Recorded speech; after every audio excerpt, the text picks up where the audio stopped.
If you ever felt like you don't know what to do with mixed bus compression, stick around because I'm going to show you how I use it. All right, so a bit of a backstory here. When I first got started in my mixing career, I really struggled to hear what mixed bus compression was doing. I knew it was doing something. I just didn't realize what that something was. And eventually, as I got better, what I realized was mixed bus compression was actually adding that sense of unity so that my tracks didn't sound like they were disjointed and kind of just all over the place. And it became a way to control mid-range and especially low end on my mixes in a way that I actually hadn't heard before. So my overall strategy with mixed bus compression is to add a cohesive feel to the mix as well as a element of low end control.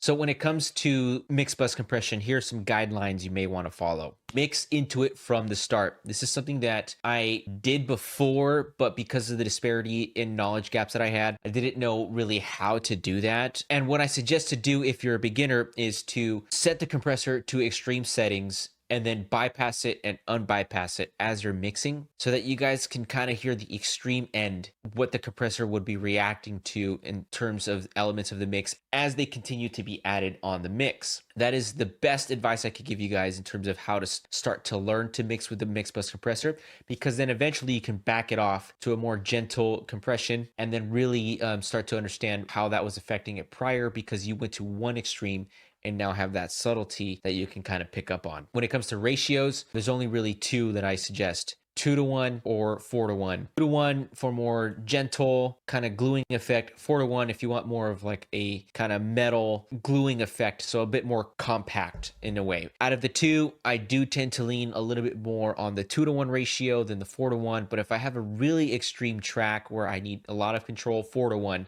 is usually the one I end up picking. When it comes to attack and release, it's really just two settings: attack at 30 milliseconds and release at auto. Now, attack is variable between 10 milliseconds and 30 milliseconds. And the only times I change between 30 and 10 is if I feel like I need a bit more snare control. So I will turn it up to 10 milliseconds if I feel that the snare is a bit out of control, and it'll just push down the snare a little bit harder when it's on the 10 millisecond setting. And in regards to gain reduction, I always shoot for a minimum of 2 dB all the way to a maximum of 4 dB. I don't want to push it past 4 dB. I have done that before, and I will admit I didn't notice it until the end of the mix, and I had friends tell me why my mix sounded a bit congested. Okay, so we're in my DAW, and I have my mix bus compressor pulled up. It's the SSL native bus compressor, and I have it set up exactly how I just outlined in the previous comments. And let's take a listen to the mix, and then I'm going to bypass it, and then I want you guys to hear how the mix kind of loses a sense of glue and how the low end starts to get a bit more upfront and a bit more untamed.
Man, that's really crazy. I even noticed some things that I hadn't really noticed before. I noticed when I turned it off, the guitars jumped out and sounded way more spaced out in a bad way. Like, they didn't sound like they were as much part of the mix as I wanted. The vocals were way too much. They weren't being air above the mix. They were just kind of like this separate thing that's way up here, and then the mix is kind of down here. And then I also noticed that the kick drum got weaker, which is ironic because when I had it in, I also noticed that the low end was a lot more controlled and tighter, but it also de-emphasized some of the punch of the kick when I turned it off, which was kind of funny. I actually hadn't noticed that before. So it was kind of a learning experience for me too, which was really cool.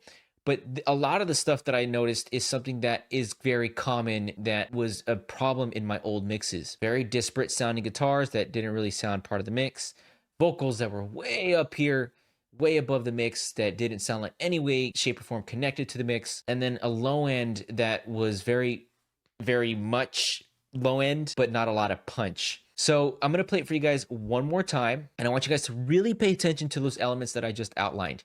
So I'm going to start with it off so you guys can hear how it sounds, and then I'm going to punch it back in and just notice how everything kind of just gets put into this little round little box that's movable. And the best way I can describe mix bus compression is a rubber band that is able to expand and contract as needed. So let's go ahead and pop that out. Let's play the song, and then I'm going to pop it back in.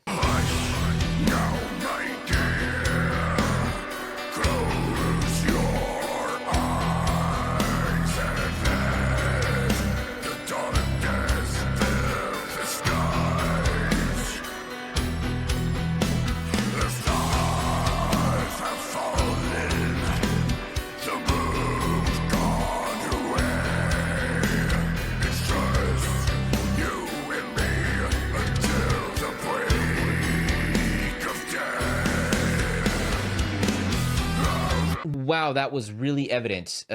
Even more evident now that I'm really paying attention prior to mixing. Of course, when I mixed this song, I paid attention to all this, but I work very much by instinct when I'm mixing nowadays. That when I do experiments like this for you guys and, start to teach and everything, it really solidifies a lot of the instinctual gut reactions that I have when I am mixing a song and just kind of why I'm making some of the decisions that I do. So again, the way I have this set up, just so before we go, 30 millisecond attack, auto release, 2-to-1 ratio, and then 2 to 4 dB of gain reduction at the most.